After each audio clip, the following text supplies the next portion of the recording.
Hello and welcome to Future Self Dreaming. My name is Carlos Kukulkan. I'm out in the middle of Australia at the moment in a town called Broken Hill, and currently I'm at the top of an area known as the Living Desert. You can see behind me there's a lot of stone carvings that are atop this hill, and I'll show you out into the landscape around here, out into the desert. Sorry, I don't have my phone stabilizer with me, but this is the desert landscape, just as far as you can see. It's just barren. And I just wanted to share the story of a little desert initiation that I had when I first came out here. So this rock that you see in the background is quite iconic. It's quite well known in Broken Hill tourism. That this area, coming to visit the Living Desert, and these stone sculptures that were carved in the 90s. The one behind me is probably the most iconic of them. And a couple of days after I got out here, I decided to come and visit the Living Desert. And when I got out here, it felt quite auspicious that it actually began to rain as soon as I entered the desert. And in a country that's full of drought at the moment in Australia, that felt like quite a blessing. And I walked the trail up the mountain to see these stone sculptures. And there's something beautiful about the desert in that it just makes you very still. You know, the expansion of the landscape, the beating sun, and the heat, and just the landscape is very conducive to a state, that people might attempt to get into in meditation, of being very still and being able to listen to the voice of spirit or their higher self, or tap into the essence of the land or the spirits, the animals around. So I came out here and I walked up to the top of the hill and made my way straight to that first stone monument that you see behind me. And as soon as I approached it, I noticed that it was very similar. The carving on it was very similar to those that I'd encountered in Mexico previously, visiting sacred sites there. And so I inspected the stone, and then there was a little information board next to it. And of course, I found out that it was carved by a Mexican carver. And the symbol that you can see, the ring and the symbol around it in that stone, represents the sun and the moon and the symbol for Venus. So if you have watched some of my earlier presentations on Future Self Dreaming, you will have heard the stories that I've told about my connection to the morning star, or to Venus, which is referred to in the Mayan, Aztec, Toltec mythology about the cult of Quetzalcoatl or Kukulkan. Venus, the morning star, is referred to as Kukulkan. And so I immediately, as soon as I read that the symbols that were carved were representation of the duality of light and darkness, and the mouth of the jaguar taking in the sun at night, and encompassed by the image of the morning star, that I knew that I had come out here for some reason other than just the work job that I'm currently placed at for a couple of weeks. So this was just after my 43rd birthday, and I could feel that the power of this place. And as I read the informational boards, I realized that the director of this these carvings, I think it took place in 1993, was a guy named Lawrence Beck, and he was guided to this spot that overlooks the countryside, overlooks Broken Hill, by an eagle. And I felt that was a fairly profound sign to begin with.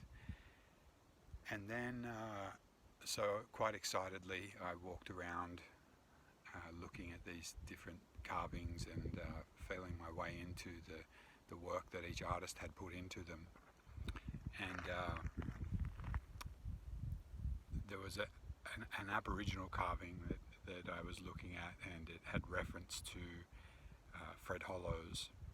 Fred Hollows, for those of you who aren't aware, was a man who there's a foundation set up after him called the Fred Hollows Foundation, and Fred Hollows did amazing work throughout his life, restoring the sight of many people, particularly Indigenous people.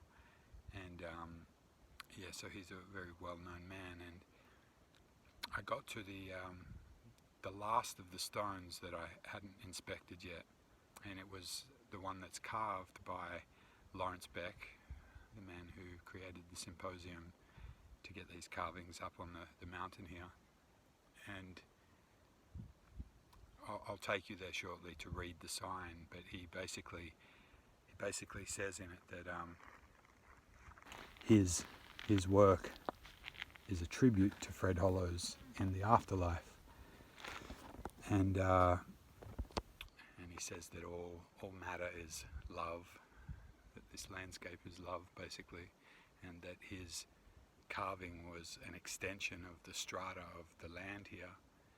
And he said that only he and Fred Hollows truly know what his carving is, but that it's a gift for Fred Hollows in the afterlife. And I felt very moved, very touched by everything here, the spirit of the land and the artists and the vision that they had created. And of course, I felt that the guidance of the morning star, again throughout my life, had led me to be here. And so when I read that only Fred and he truly knew what this carving was, I just asked for that to be revealed to me. And it was quite overwhelming, quite emotionally powerful. So I'm going to show you that. I'm going to take you up there now and just show you that rock. So just bear with me so that you can see what was unveiled there to me. I'll walk up, and again, bear with me. I don't have a stabilizer for this phone. I'll just walk up and show you some of these stone carvings. So this is them. I think there's 12 of them all up here. So this is the one that was behind me. I'll just take you over and read you this sign. So this is the sign here. You can't see it very well because of the sunlight. It says this is titled Bajo el Sol Jaguar, which means under the jaguar sun, and it's carved by Antonio Nava Tirado from Mexico City. It says Antonio is an Aztec Indian who studied at the National School of Painting, Sculpture and Printing, Mexico City. His sculpture is based on the music of Jaguars, the sun jaguar. Use of the sun and the moon depicts the duality, and night is represented by the star of Venus. The mouth of the jaguar takes the sun at night to protect it. Day is represented by the circle created by the sun. So I'm just going to take you directly over to this one that was carved by Lawrence Beck, so that you can see this.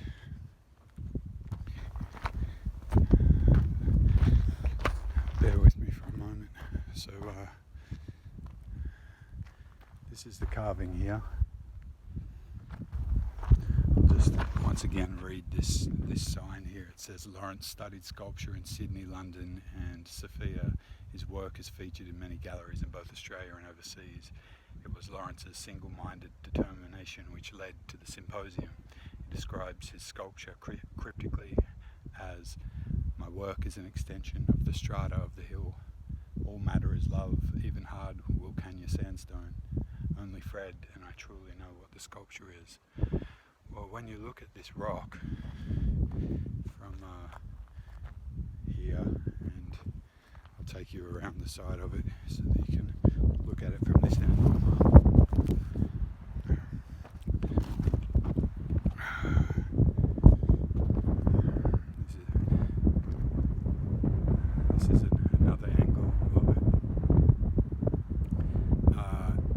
first it looks like some sort of abstract piece of stone that, as he says, is an extension of the strata of the landscape. But when you come over here to where this other stone is, again, sorry if you can't see this because of the light,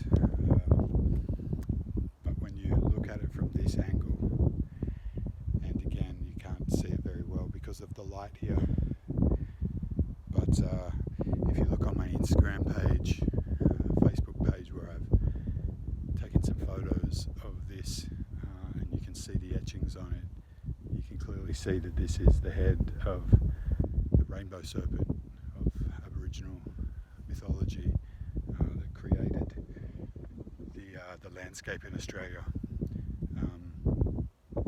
Again, I was hoping to be able to capture this better, but the light doesn't do it justice at the moment. However, the photos that I've taken previously, you're able to see that. So again, it felt like, for me at the time when this was unveiled to me, that again, this was another part of this initiation with the morning star, the cult of Kukulkan, the ongoing story of the rainbow serpent. So yeah, I hope this has been interesting for you. Sometimes it's a bit harder to convey an experience of initiation and the profundity of the emotional impact that has on you personally when it affects your own story, as it has done for me. So yeah, again, thank you for watching. You can follow Future Self Dreaming on Instagram and Facebook. In Lakesh.